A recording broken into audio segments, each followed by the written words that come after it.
이 세상에서 전쟁할 때 승패는 군사력에 좌우된다고 하기 때문에 군인 수가 얼마냐 비교합니다. 훈련된 병사가 돼 있는가? 군사의 사기가 떨어져 있는가? 전략은 좋은가? 그렇기 때문에 우리는 한미연합 작전을 수행하면서 항공모함이 어디쯤 와 있는가?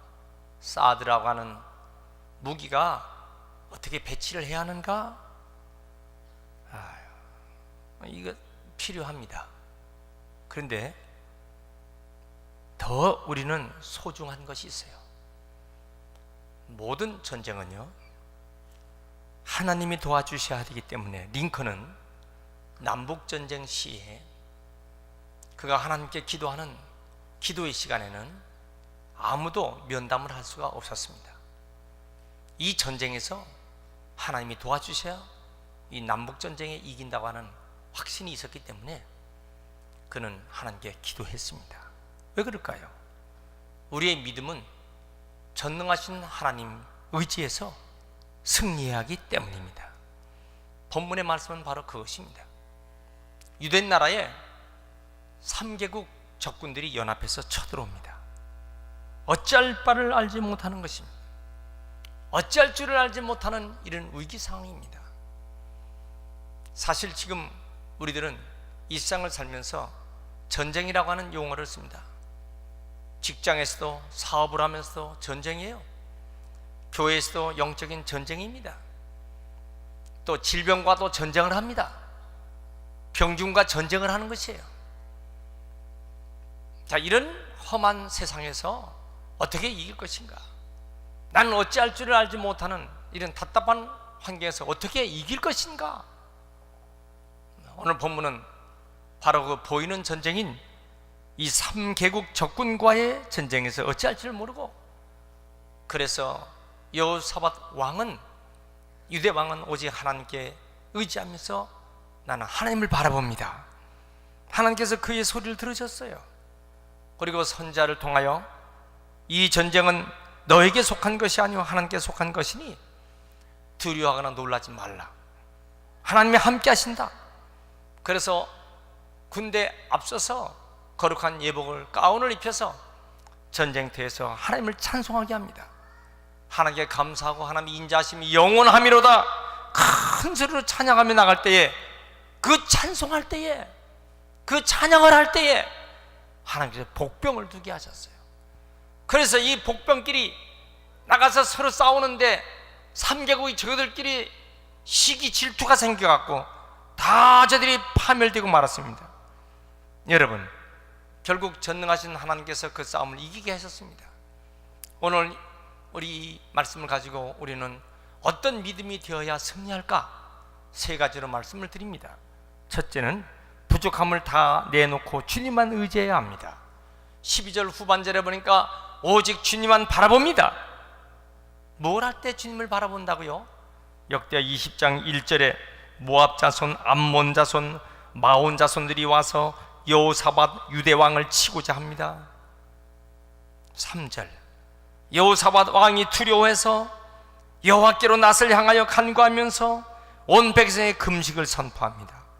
5절 여호사밧이 하나님의 성전 그 뜰 앞에서 유다와 예루살렘이 회중 가운데 있어서 우리 조상의 하나님 여호와여, 주는 하늘에서 하나님 아시나니 주의 손에 권세와 능력이 있사오니. 7절 우리 하나님이여 우리를 도와주옵소서. 그리고 하나님께서 약속하신 것이 9절이었어요. 이 성전을 하나님께서 주시고 만일 재앙이나 난리나 견책이나 전염병이나 기근이 우리에게 임하면 주의 이름이 있는 이 성전, 하나님의 집인 이 성전에서 기도할 때에 이 환난 가운데서 부르짖으면 구하시고 들으시는 하나님을 믿습니다. 12절 말씀 우리 하나님이여 이제 저 대적을 우리는 이길 힘이 없사오니 우리가 대처할 능력이 없습니다. 어떻게 할 줄도 알지 못합니다. 오직 주님만 바라봅니다. 나는 연약하지만은 주님께서 지켜주시면 못할 것이 없습니다. 여러분, 사도 바울은 이와 같은 이 메시지를 히브리서 11장 6절에 믿음이 없이는 기쁘시게 못하나니 하나님께 나아간 자는 두 가지, 반드시 하나님 계신 것과 그를 찾는 자에게 응답하시고 상 주시는 이심을 믿어야 할지니라.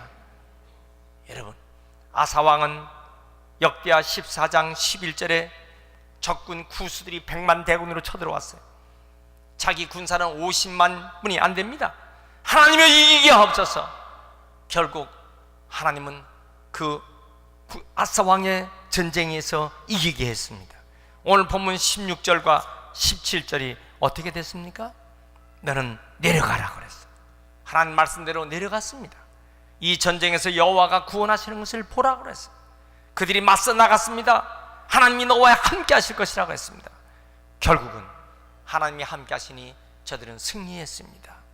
우리는 부족해도, 나는 약해도 주님을 의지하면 반드시 승리하는 길이 열릴 줄 믿습니다. 14절의 말씀 보세요. 하나님의 영이 선지자 야하시엘에게 말씀하시는 것입니다.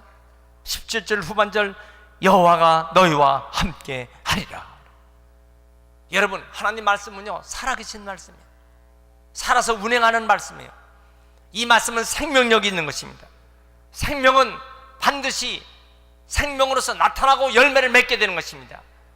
100년 전에 애굽 3000년 전 고분에서 미라가 발견됐어요. 그리고 그 미라 옆에 꽃병이 있었습니다.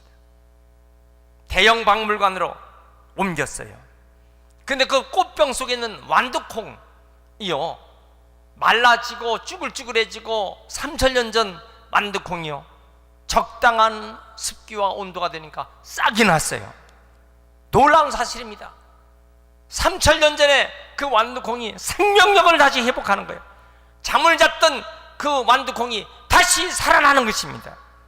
믿음은요, 이 하나님의 말씀은 생명력이 있는 것입니다. 말씀을 붙잡고 있는 사람은 반드시 그 말씀이 살아 움직이는 것입니다. 믿습니까? 이 하나님의 놀라운 역사가 우리에게 임해서 하나님의 말씀 한 구절만 붙잡고 있어도 그 말씀은 우리 속에서 역사하시는 것입니다. 두려워 말라, 내가 너와 함께하리라. 놀라지 말라, 나는 내 하나님이 됩니다. 내가 너를 굳세게 하리라. 참으로 너를 도와주리라. 참으로 의로운 오른손으로 너를 붙잡아 주리라. 내가 너를 택하였고 내가 너를 지명하여 불렀나니 너는 내 것이라. 내가 물을 지날 때도 물이 너를 침문치 못할 것이요, 네가 불 가운데 지날 때도 불이 너를 사르지 못하리니 만군의 주 여호와 하나님이 너와 함께 하실 것이라. 내가 곧 길이요 진리요 생명이니 나를 믿는 자는 죽어도 살겠고 무릇 살아서 나를 믿는 자는 영원히 죽지 아니하리라. 여러분이 이 말씀을 믿습니까? 이 말씀을 믿고 사는 사람은 그대로 그 말씀이 우리 속에 역사하시는 것을 믿으셔야 되는 것입니다. 민수기 23장 19절에 하나님은 인생이 아니시니 시건치를 않으셔. 하나님은 인자가 아니시니 후회가 없으신 하나님. 어찌 그 말씀하신 말을 행치 아니하시며 하신 말씀을 실행치 아니하시리요. 여러분, 하나님이 우리에게 이 말씀을 주셨어요. 여러분 가지고 있는 성경을 전부 다 이렇게 드시기 바랍니다. 한번 가슴에 얹어보세요. 따라합시다. 주여, 약속의 말씀처럼 나에게 임해 주옵소서. 이 하나님의 약속의 말씀처럼 내 속에 그대로 임하게 하옵소서. 그래서 말씀을 사랑하는 것입니다. 말씀을 읽고 그 말씀에 우리가 줄을 치는 거예요. 하나님 이렇게 말씀하셨잖아요. 어떤 사람은 그 말씀에 엄지손가락을 얹고 누르면서 이 말씀대로 역사하여 주옵소서. 그대로 되는 것입니다. 저는 어렵고 힘들 때마다 시편 말씀을 읽습니다. 시편 말씀을 읽을 때마다 시편 119편에 오면요, 하나님의 말씀 그대로 우리 속에 그대로 역사할 줄 믿습니다. 얼마나 감사한 하나님 말씀인지. 여러분, 오늘 이 말씀이 우리 속에 다 그대로 임하시길 축원합니다. 말씀을 그대로 믿는 자 적군 앞에서 성가대 찬양을 앞세우고 찬송을 하고 있다니, 그 말씀을 그대로 믿기 때문에 반드시 때가 되면 그 말씀은 열매를 맺게 하실 줄 믿습니다. 로마서 4장 20절에 아브라함의 신앙을 얘기한 것입니다. 믿음이 없어 하나님의 약속을 의심치 않고 믿음에 견고해져서 하나님께 영광을 돌리며 약속하신 것을 또한 능히 이루실 줄을 확신하였으니. 누가? 아브라함이. 100세의 아브라함, 경수가 끊어진 자기 아내 사라, 어떻게 그가 자식을 낳을 수가 있겠습니까? 그런 하나님의 약속을 의심치 않았어요. 믿음이 견고해졌습니다. 결국은 그는 백세의 아들 이삭을 낳았어요. 결국 이스라엘의 가문이 됐습니다. 그래서 아브라함은 이삭을 낳고, 이삭은 야곱을 낳고, 야곱은 그 밑에 누구? 요셉을 이어서 12지파를 형성했습니다. 하나님의 약속의 말씀은 그대로 이루어지는 걸 믿으시기 바랍니다. 여호수아 1장 6절에 강하고 담대하라, 내가 너와 함께하리라, 이 백성이 약속한 그 땅, 가나안 땅을 들어가리라 그랬습니다. 결국은 애굽에서 종살이하고 있는 이스라엘 백성이 가나안 땅에 들어가서 오늘날 이스라엘이 된 것입니다. 왜 팔레스타인과 왜 이스라엘 간의 전쟁이 계속 일어나고 국제적인 문제, 유엔에서도 해결할 수 없는 이런 난 문제가 될까? 보세요. 이스라엘은 하나님 약속을 믿고, 우리 하나님께서 가나안 땅은 우리에게 약속해 주신 땅이다. 그래서 가나안 땅은 우리 것이다. 그런데 가나안의 원주민 팔레스타인은 어떻게 합니까? 피에로는 이건 뭐 본래가 우리가 갖고 있었던 땅이다. 누구 말이 맞는 거예요? 이건 본래가 우리 땅이다. 이스라엘, 하나님이 약속하신 땅 가나안 땅은 우리 것이다. 우리가 하나님의 약속의 말씀을 믿기 때문에 우리 것이다. 영원한 난제입니다. 해결 방법이 없어. 그때마다 싸우지 마, 다투지 마, 미사일 쏘지 마. 여러분의 의분이 우리에게 있지 않습니까? 하나님께서 여호수아에게 하신 말씀이 뭐예요? 내가 너에게 땅을 주리라, 저 가나안 땅을 주리라, 내가 너와 함께하여 그 땅을 적과 꿀이 흐르는 땅 너에게 주리라 그랬어요. 결국은 이스라엘이 그 땅을 차지한 것입니다. 여러분, 하나님의 약속의 말씀을 확신하는 사람, 하나님은 그 믿음 그대로 역사할 줄 믿습니다. 남북전쟁의 그 위기 속에서 링컨 대통령에게 사람이 묻습니다. 당신은 정말 예수를 믿습니까?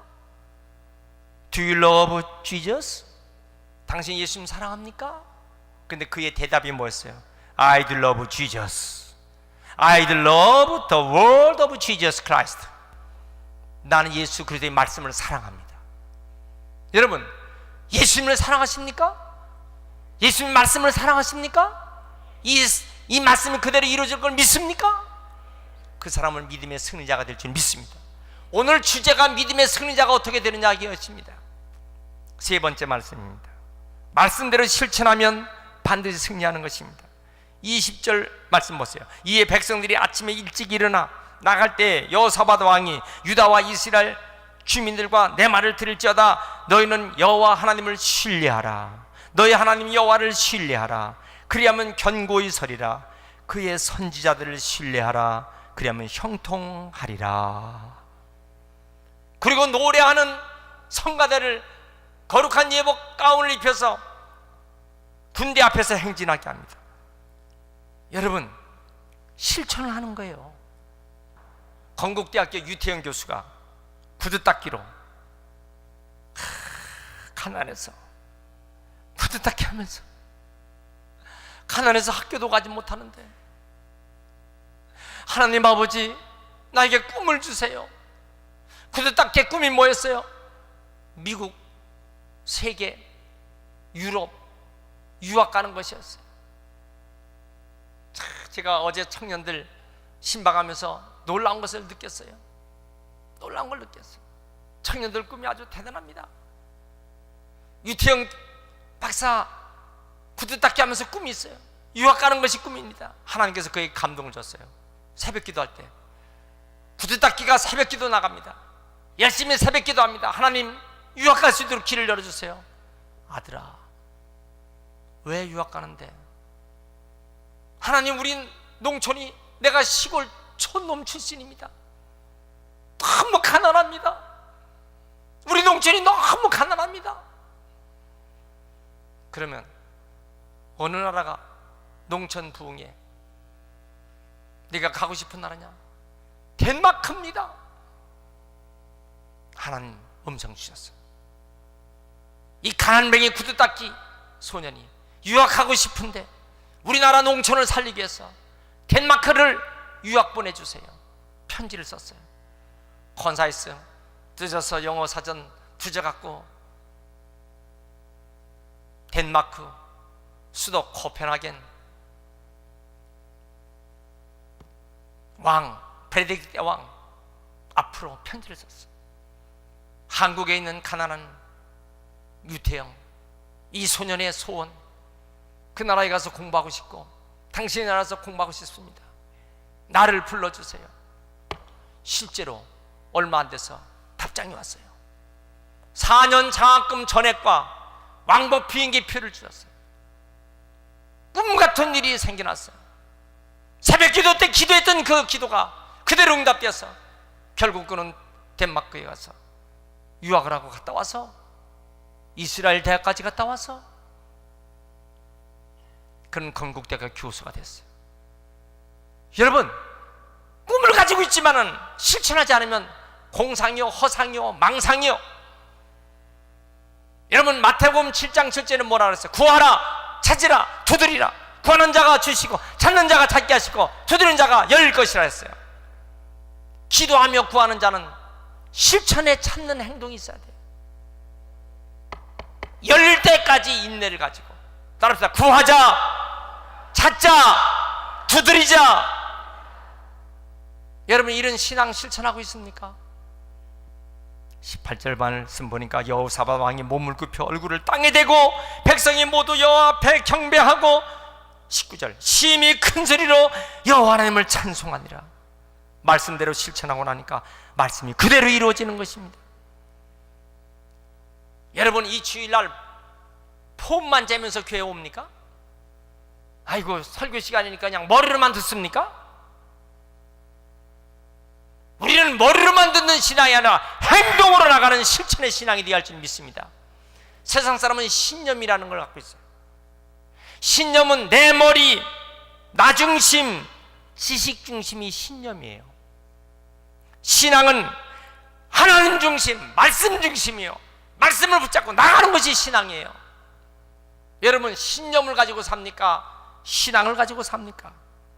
찰스 카우만이라는 박사가 오늘날 세계 과학자들의 3분의 2가 크리스찬이라고 하는 사실은 놀라운 사실입니다. 과학자들은요, 합리적인 거, 이성적인 거, 논리적인 거, 그거 아니면 난 절대 안 돼요. 그런데 하나님을 믿는 크리스찬들이 세계 과학자의 3분의 2이다. 놀라운 사실 아니겠습니까? 세상 사람은 자기를 중요시하지만 그들은 신앙이 없지만은 우리는 하나님이 중요하기 때문에 하나님 말씀대로 지켜 살 줄 믿습니다. 로마 초대교회 카다콤베라고 하는 지하 묘소에는 통로가 1m, 높이가 3m, 어느 때는 2m 구부려 들어가야 합니다. 길이가 880km, 총 길이 2천리가 넘는 그런 공동모지, 저들의 도피처 은신처에서 기도하는 곳에 양쪽 벽에는 700만 명 이상의 시체들이 그곳에 줄벽에 다 묻혀 있습니다. 250년 동안 믿음을 지킨 이 카다콤베의 이 지하 묘소, 무엇을 기도했습니까? 하나님 아버지, 지하 5층도 넘는 이 지하 묘소에서 우리는 기도합니다. 로마가 기독교 국가가 되게 도와주라. 로마가 기독교를 허락하는 국가가 되게 해달라고 그랬어요. 250년 동안 기도했던 저들은요, 어떻게 됐습니까? 결국 AD 313년에 콘스탄틴 대제는 기독교를 공인하게 되고 392년에 로마는 기독교 국가가 되어서 기독교 교인이 아닌 사람은 로마에서 추방시켰어요. 기독교 교인이 아닌 이방인들은 로마에서 나가라! 어떻게 그렇게 될 수 있습니까?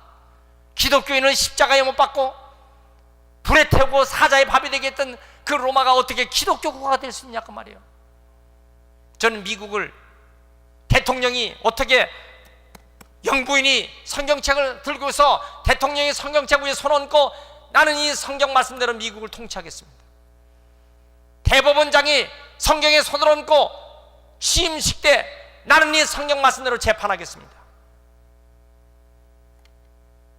왜 세계 제1의 막강한 군사력을 갖고 막강한 경제를 가지고 살게 하는지 그 이유가 어디 있습니까? 마태복음 7장 24절에 그러므로 누구든지 이 말씀을 듣고 행하는 자는 그 집을 반석 위에 지은 지혜로운 사람 같으니 비가 내리고 창수가 나고 바람이 불어 그 집에 부딪히되 무너지지 아니하나니 이는 그 주처를 반석 위에 놓은 연고요. 말씀을 듣고 행하는 자, 그 뜻대로 사는 사람, 반석 위에 집을 짓는 사람, 바람이 불어도 무너지지 않아요.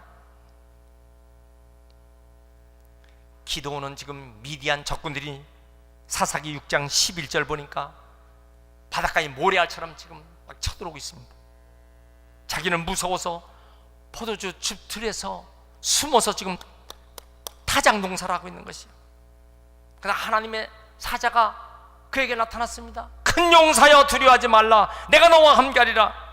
내가 미디안을 쳐라. 저같이 촌놈이 미디안을 친다고요? 나같이 겁쟁이가 친다고요? 내가 어떻게 큰 용사입니까? 고기와 무교전봉 같다는 게 하늘에서 불이 내려서 태워버렸어요. 깜짝 놀랐어요. 얼마나 기절조풍할 일입니까? 그렇지만 자신이 없어. 하나님 표정과 증거를 가르쳐 주옵소서. 양털 뭉치 하나 갖다 놓고 이 양털에만 이슬이 묻게 하고 땅에는 이슬이 내리지 않게 하옵소서. 다음날 아침 새벽에 그대로 됐어요. 그래도 자기는 믿을 수가 없어. 하나님을 믿을 수가 없어. 다음날 또 한번 용서해 주옵소서. 하나님 이번에는 양털에는 절대로 이슬이 내리지 않고 땅에만 이슬이 내게 하옵소서. 다음날 아침 새벽에 보니까 그대로 됐어요. 자, 기도는 용사를 모집합니다. 32,000명의 용사들이 모였어요. 미디안 군사가 너무너무 많으니까 두려워서 지금 눈동 잡으면 딱 알아. 여러분 설교 시간 눈동 잡으면 딱 알아요. 세상 생각하고 딴 생각하고 눈동 잡으면 벌써 알아. 두려운 사람 다 가라. 22,000명이 다 두려워서 집에 가 보냈어요. 10,000명이 남았어요. 물 먹는 모습을 보니까 깨어서 있지 못하고 전방을 주시하지 못하고 그냥 갈증 나니까 막 시내가에서 막 물을 마시고 있는, 안 되겠다 돌려보내니까 얼마나 300명 남았어요. 32,000명에서 300명 남은 기드온 그 군사를 뭐 갖고 준비하라고 하나님 시켰습니까? 항아리, 햇불, 나팔. 그게 전쟁 무기가 아니죠. 그런데 하나님께서요 시키는 대로 했어요.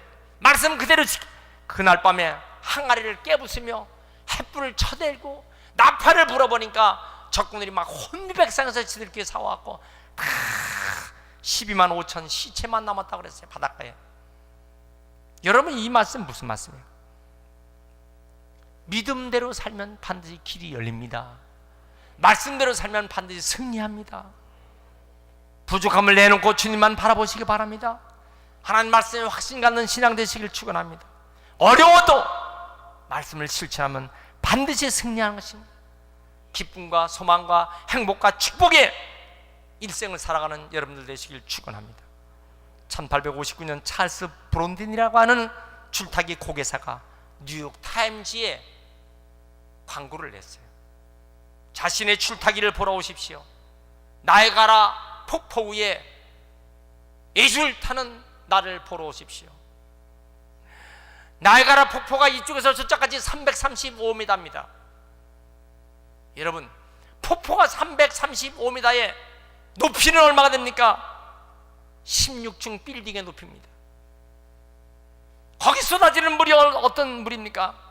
수영장 1000개에 가둬놓은 물이 한꺼번에 쏟아지는 것 같은 엄청난 이런 물이 쏟아지는 나이아가라 폭포.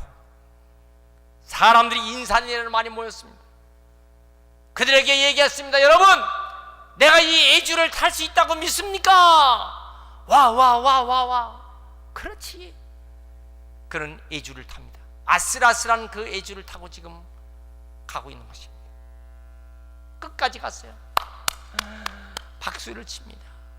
두 번째, 여러분 그렇다면 제가 애줄 자전거를 예발 자전거를 이 줄에서 탈 것을 믿습니까? 와. 그 아슬아슬한 예줄에 예발 자전거를 타고 건너갔습니다. 사람들이 가슴을 조이면서 얼마나 받겠어요. 보호장비도 아무것도 없는데 말이에요. 박수가 요란합니다.